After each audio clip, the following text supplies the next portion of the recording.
Hello, everybody. Welcome to the Real Sports Scope on this June 22nd day edition of the program. Got some thoughts about the U.S. World Cup. U.S. men's team getting another win this past Friday. Going to play Turkey this Thursday at 10 p.m. Eastern. Wow, 9 p.m. Central. I'll be recording that game. But got a few suggestions I think that the World Cup should take into consideration to get rid of these ties and to up some scoring a little bit. Also, fun little video I found off TikTok about the international visitors we've had here to America and how pleasantly surprised with the United States way of doing things. I'll talk about that. Plus, Giannis, lot of trade talk. This could happen anytime, even as I'm recording this program on Monday morning, that Giannis from the Milwaukee Bucks could be traded potentially Miami or Boston. I'll talk about that coming up as well. And here out of Nashville, Jeffery Simmons. What does that say? The defensive tackle Jeffery Simmons extended. That says a lot about what the organization thinks about him. $100 million fully guaranteed extension there for the defensive tackle here. I'll talk about that here in just a second. So step by, we'll take our first and only break. I'll be back here momentarily. We'll hit the ground running here on the Real Sports Scope. Hello, Sports Scope followers. The program has seen tremendous growth since going 5 days a week. I just wanted to thank everybody for your cash contributions and sharing the program with friends and families. Just a reminder, if you want to contribute to the program, go to the Cash App, the cash sign, and Sports Scope. There are other ways to contribute to the program listed at the bottom of the screen. If you want to advertise on the program, go to Sports, that is Sports with an S, another S, Scope, SKOPE, at gmail.com, just like it's listed at the bottom of the screen. Thank you and enjoy the program. All righty then, I'm back here live. Almost dropped my phone there with my notes here. Okay, so United States beat Australia. Like I said, on Thursday's program, had a couple of guys last Sunday. I was taken to the airport, really boasting about Australia. They were actually from Australia, and they were here for some bachelor party or whatnot here in Nashville, and boasting about Australia beating the United States coming up this past Friday. Of course, I didn't know that much about Australia. I couldn't really spit any facts there. Just kind of laughed it off. But of course, we know what happened. United States wins 2-0. Listen, point differential, outscored their opponents 6-1. Probably the best United States men's soccer team since 2002, which got to the quarterfinals. As I said the other day, I had a soccer writer. Took a ride here to the airport, said that that would be considered a success for this year's team, young and ascending squad there, even without Christian Pulisic. Remember, I told you he had that calf injury that he acquired in practice there. Someone accidentally kicked him in his calf here. He was held out. Don't know if he's going to play this week against Turkey. But even without him, United States wins 2-0 there. Last Friday afternoon, very much in play there. Now, listen, I read that they've got 4 players that are in NBA circles. If you're an NBA fan, they're in. We have the technicals. You have so many technicals or flagrants in the NBA, particularly the playoffs. You get the automatic 1-game suspension. Well, we have 4 players that points towards Christian Rawdon, Mark McKenzie, Mark Afferson have issues. If they get one more yellow card there, they could be suspended for the next game. A little bit of a dilemma there. My thing is you just take a chance to try to go ahead and play them and beat Turkey. I don't think, with Pulisic's injury, do you really risk having 5 players out like that? They're just going to have to be less aggressive here against Turkey. We'll see what happens. The team's playing great. Little bit of dilemma there. Like I said, probably the best team since 2002 from the research I've done on paper here. The fact that it's being played here in the United States, like we talked about last week, the ratings are at this world 20, 25 million. I mean, it's up there with the NFL ratings here.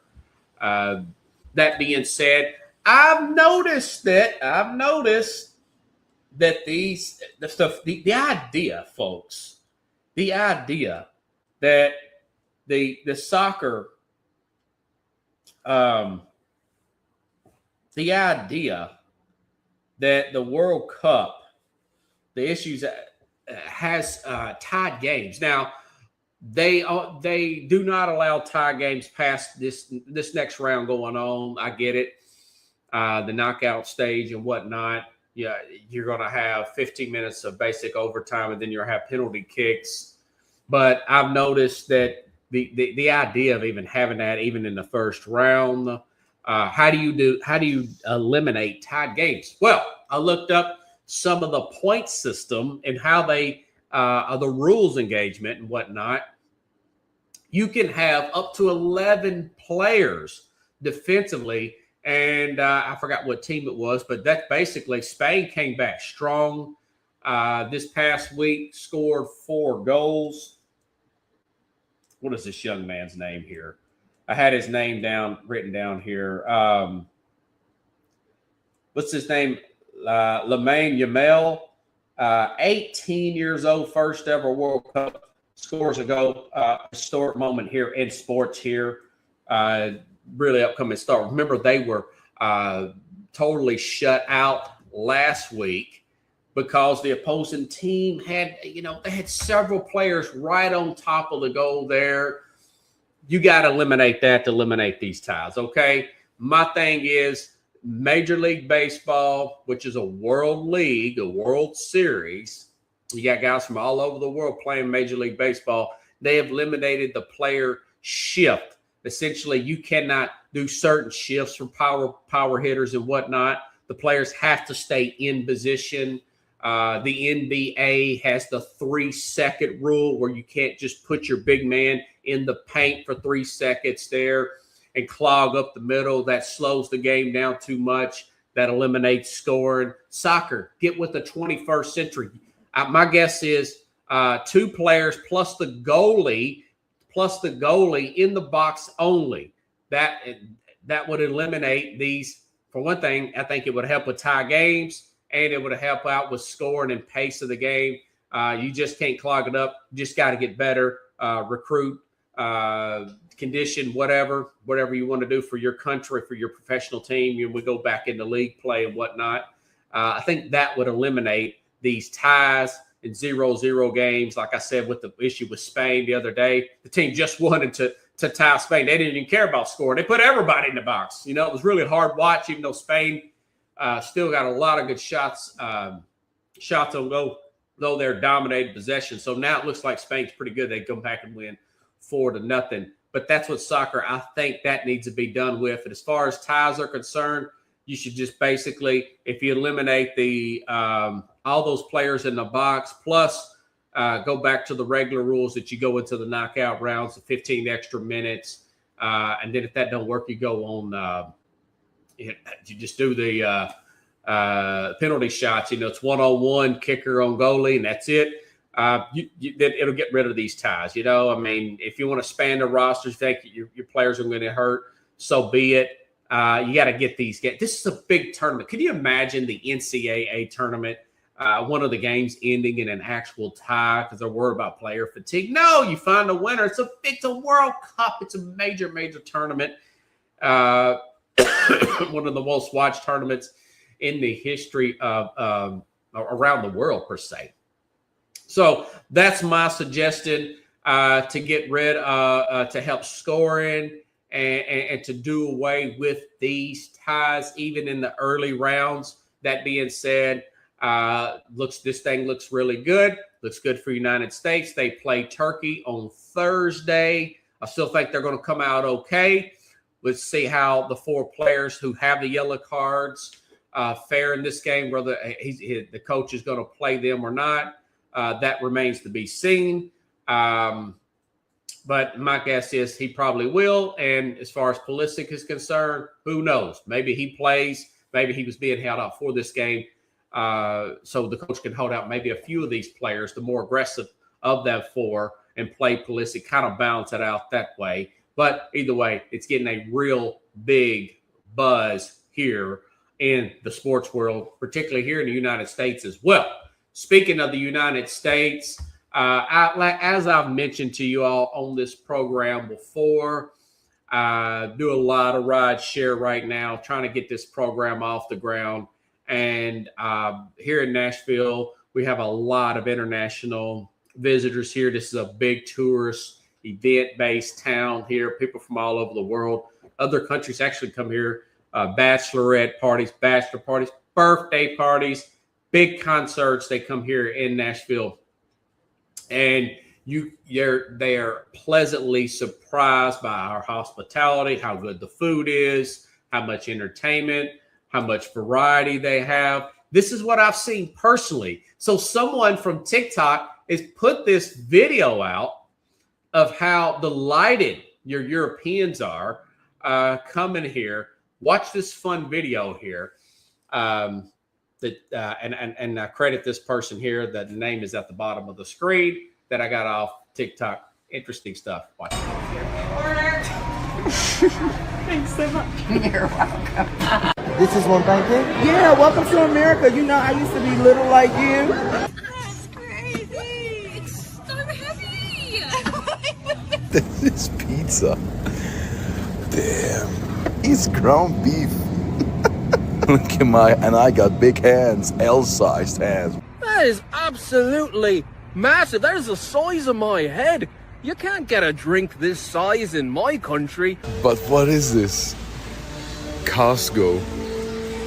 This is even bigger than Walmart. Ich will essen alles. Oh mein Gott, Tomaten.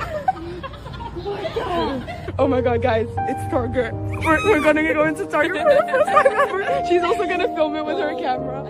Oh my god. So you like shopping in America a lot better, honey? We've already got 3 items. We are in America for the first time as Europeans, and they have every flavor. Look, they have big red. What's big red? Is there big blue as well? We don't know. Come all the way from London for one of these famous sandwiches. Oh, that's unbelievable. What are we going to make you today? Boy, I'll tell you what, that is some good shit. What about? I think they're getting ready for something. Fucking heat in Texas. Yo, can you just give me a green card, bro? Oh. Yo. One Tina, medium rare. Mark one platter. Triple over medium. I don't know what they're singing, but I'm gonna join a party if I see it. The container store. It's just containers. Just containers. What's container? Just our capitalism at its finest there.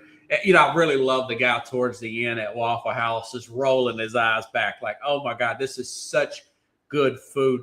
You know, I think the surprise of these people is because our American media really paints and exaggerates a few isolated problems we had in this country and make this out to be the big, evil United States.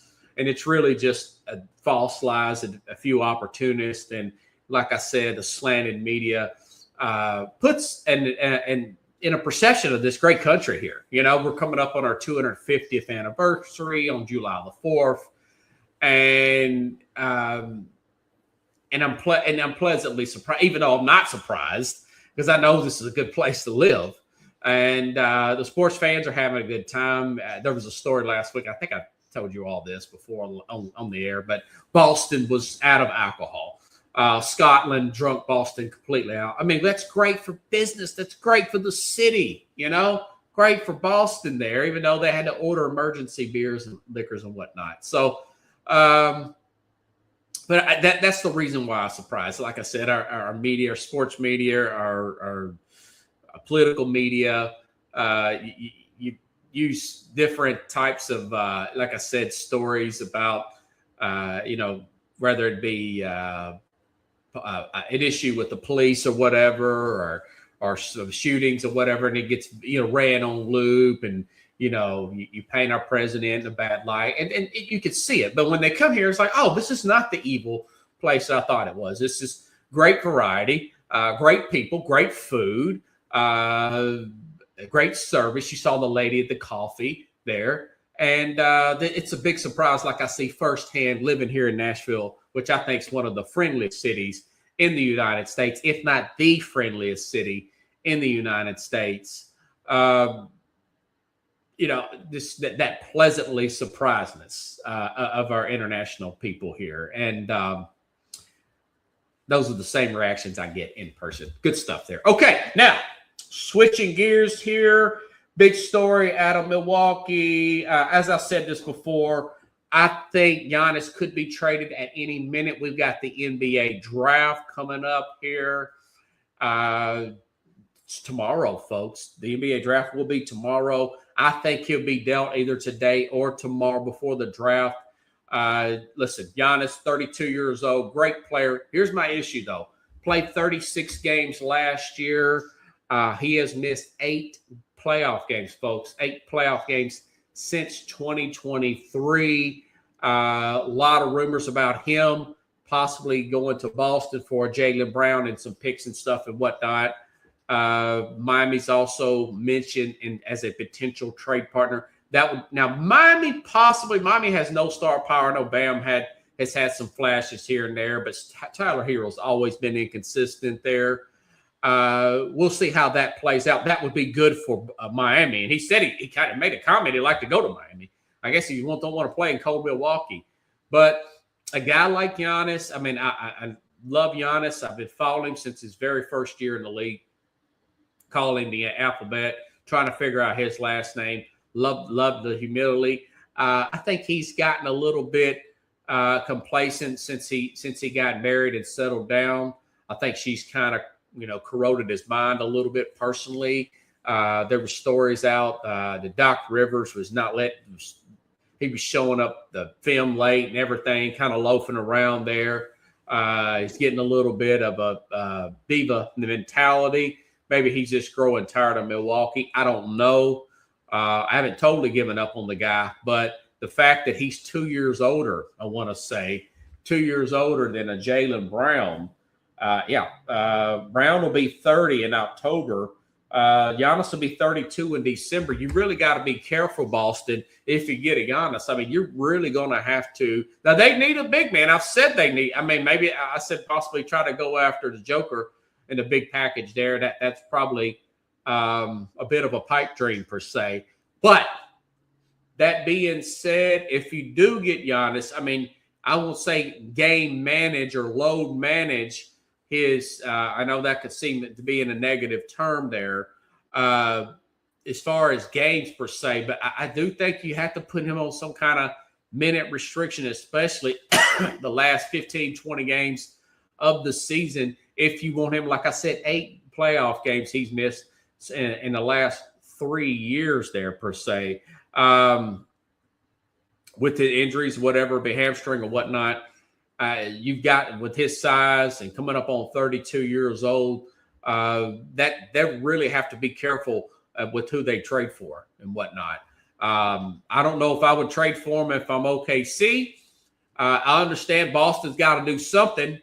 They got to do something because it doesn't match up pretty well with Tatum and Brown per se. They definitely need a big man. I know that Vucevic is out there, but that dude's like 36, 37 years old. So he's way past his prime there, and he's getting injured a lot as well.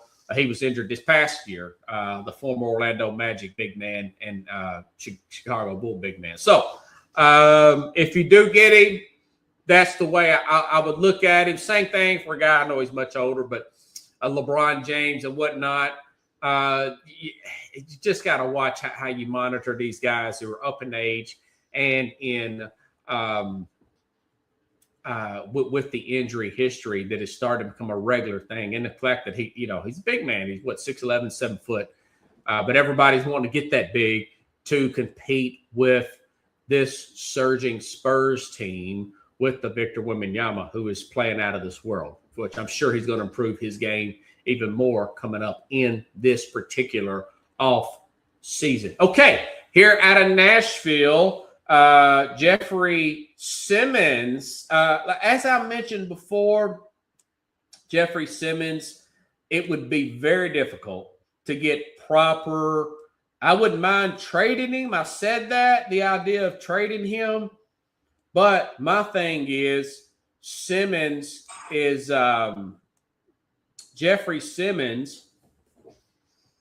It would be hard to get the proper amount of I don't know, trade capital back, draft capital back, and compensation per se for a guy of his status. But they went on and extended him 3-year extension worth $105.8 billion, which includes $100 in guaranteed money. The deal carries an average of $35.3 million a year.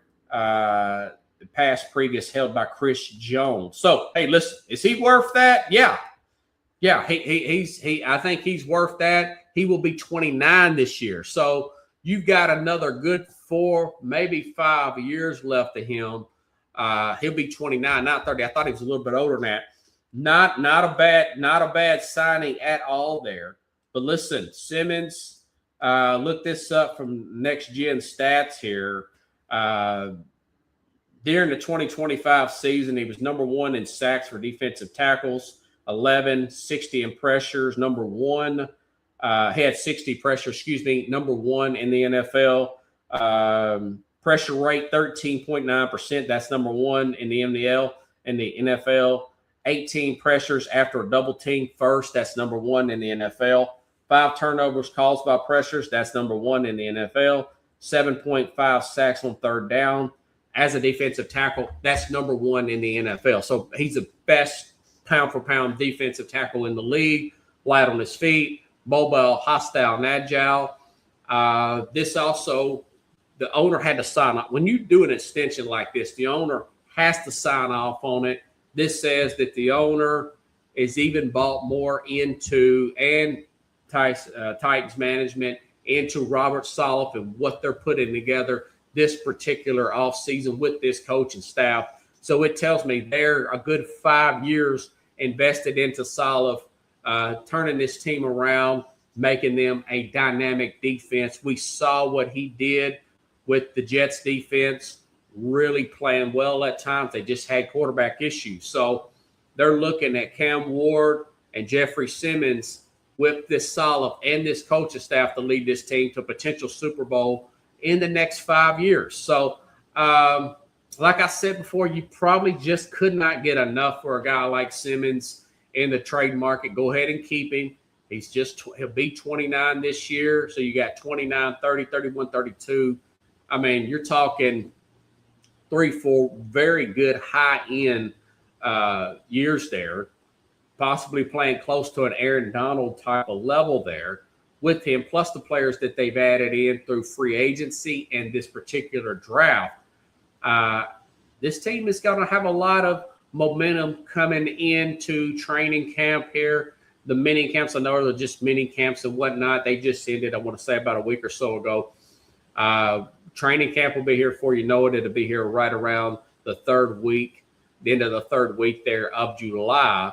But Tarnell Tate has had a very good camp so far. Let's see how he does in training camp. No hamstring injuries, getting the guy signed, getting everybody in, which I think he's already signed. I think the only 2 players that are not signed yet are Fernando Mendoza, the number 1 overall pick's not signed and ready to go yet, and neither is Sal Simpson. But I think everybody else in the first round, per se, I know they're actually signed and ready to go. So we'll see how that plays out.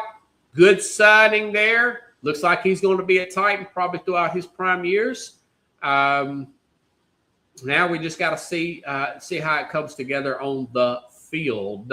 here in the next few weeks or so, I will give you a breakdown of their schedule and give you a record prediction here, which I may, that being said, I'll have to audit and change it, edit it out and change it pending on injuries that come up. Hopefully they won't have any, but we'll see. Okay. All right, folks. If you like the show, please share the show. Also, please subscribe at The Real Sports Scope with the K YouTube channel. Please subscribe. I want to get those subscribers up, and I want to thank everybody that has subscribed, my Uber riders and Lyft riders. Thank you very much for subscribing to the channel as well. So have a good Monday, and I'm sure I'll be back here with a full load of information here, especially after the draft, the NBA draft, and this potential trade here with Giannis and Antetokounmpo, the big A, like everybody will say. Have a good Monday, everybody. I'll see you then.